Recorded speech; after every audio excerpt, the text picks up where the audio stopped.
Adrian, a Christian bishop or teacher, criminally punished for rejecting infant baptism, about the close of the year 606. In our account of baptism for the year AD 606, we made mention of the celebrated teacher and bishop Adrian, and stated from a certain letter sent by Gregory the Great to John, bishop of Larissa, that Adrian was accused of having refused baptism to infants. But it seems it did not stop at that said accusation, but that they, to all appearance, proceeded further and more severely and cruelly against him, for the above was imputed to him for a crime or a heinous sin. Hence he was criminally prosecuted against, which criminal punishment sometimes related to poverty, but most frequently it was of a corporal or capital nature. Moreover, though said punishment was ordained for great crimes and criminals, yet in the case of Adrian we can perceive it was founded on nothing but his disregard and rejection of infant baptism, as appears from the sequel of Gregory's letter to John, which reads thus: Pursuant to the chapter of criminal matters, a charge was preferred against Bishop Adrian, or brought against him by way of punishment concerning the children which,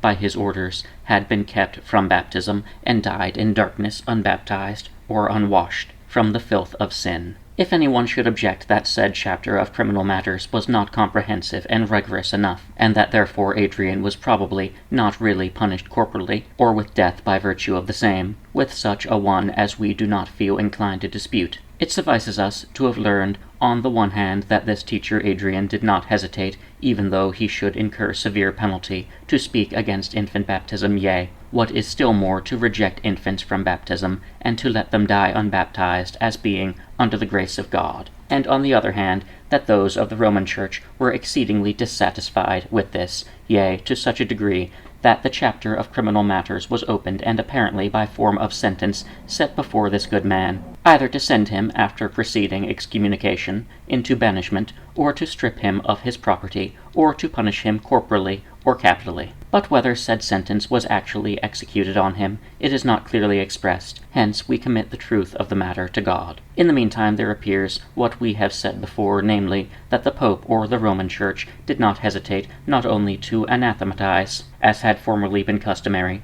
their opposers, especially those who spoke against infant baptism, but to proceed against them criminally, or by way of corporal punishment. This was done with the said teacher Adrian, concerning whose departure we have a good hope, whether he died a natural or a violent death. The Lord knows his own, and shall in the hereafter not leave them unrewarded, who have suffered for testifying to his truth and opposing error.